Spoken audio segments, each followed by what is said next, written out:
What have we done to the planet? These pictures represent just two ways we've had a negative impact on our planet Earth. This lesson will talk about the next theme of geography, human-environment interaction, and how we depend on, modify, and adapt to our environment. What does the geographic theme of human-environment interaction mean is our essential question today. And by the end of the lesson, you should be able to describe how humans depend on, modify, and adapt to the environment. Our state standards will look at how we impact our Earth and how our Earth impacts us. It's time to take out your notebook and jot down these vocabulary words. During this video lesson, look for the definition of each of these words. Environment, dependent, modify, adapt, natural resources, renewable resources, and non-renewable resources. The theme today refers to how people use and change their environment. For example, the picture on the left shows the people using their environment for enjoyment. The picture on the right shows how humans have changed the environment. There's a big difference between the rivers in both of these pictures. The term environment, for today's purposes, means the external surroundings where plants, animals, and humans live. When we look at the theme human-environment interaction, there's three concepts that we have to focus on. How do humans depend on their environment? How do humans modify their environment?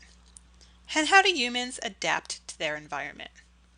We'll go over these three concepts in this video lesson. To depend on the environment means that people need the environment to meet their basic needs for life. We use natural resources, which are materials from the earth that people use to meet these needs. Soil, trees, wind, and oil are all natural resources that we depend on. Natural resources could be considered renewable. Renewable means we cannot be used up or that can be replaced. For example, the sun and the water can't be used up. And trees can be replaced because they just spread their seeds and regrow.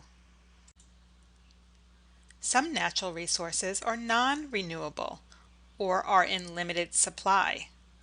Oil, coal, and fossil fuels are non-renewable.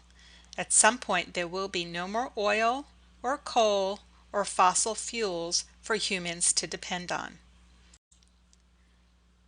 So you may be thinking, how does this affect me? If I need water, I just turn on my tap in my house and the water comes out. And if you look at this graph, the water coming out of the ground comes from our municipal treatment plants, which means in your town you have a municipal treatment plant which cleans up the water and leads it through the pipes to your home. But take a look at all the ways that we affect the water. All the things that we dump into the ground and into the water have an impact on that natural resource that we depend on. Chemical spills, toxic waste, gas leaks, even the waste from our home, all of that goes back into the ground and affects our water.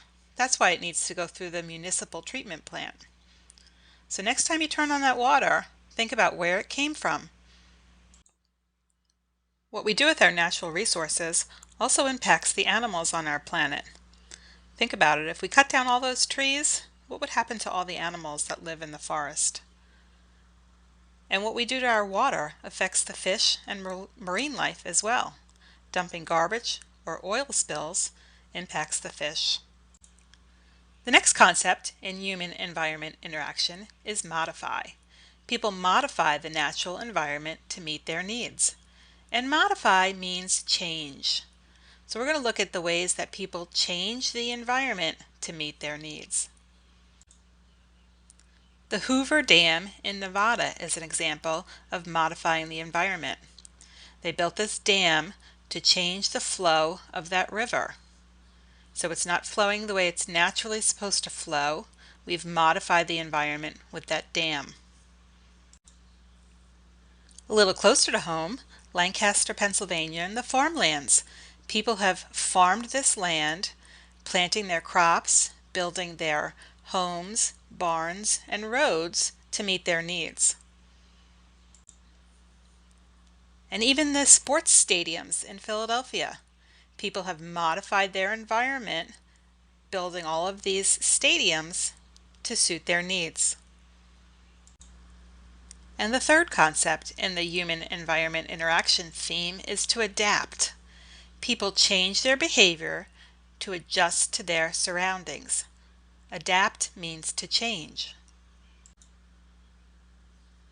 People in Alaska dress warm to adapt to the cold climate in their environment. This home on stilts. People have changed or adapted to the environment. Rather than putting up a dam to move the water, they've moved their house up over the water. And the easiest thing to think of when you think of adapting to the environment is just changing the temperature in your home. In the summer times, you may have fans or air conditioning. In the winter, you may need more heat. And that's how you adjust your behavior to adapt to your surroundings, making sure the temperature in your home is just right. Let's review the three concepts. How do humans depend on their environment? That would be using our natural resources to fit our needs. Modify the environment means to make changes to suit your needs. Building shopping malls, building homes, that's modifying the environment. And third was to adapt to the environment. That means to change your behavior to fit what the environment is offering, meaning turning on your air conditioning, dressing warmer to meet the environmental climate needs. Let's do a quick check. Blank is an example of depending on the environment. Installing solar panels to heat your home, building a bridge over the water, wearing a winter coat. Installing solar panels to heat your home is an example of depending on the environment. You are depending on the sun to reflect off the solar panels and heat your home. Blank is an example of modifying the environment. Building a shopping mall, getting water from a natural spring, installing an air conditioner. If you said building a shopping mall is an example of modifying the environment, you'd be correct. Building a shopping mall is changing the environment to suit your needs. Let's review the objectives.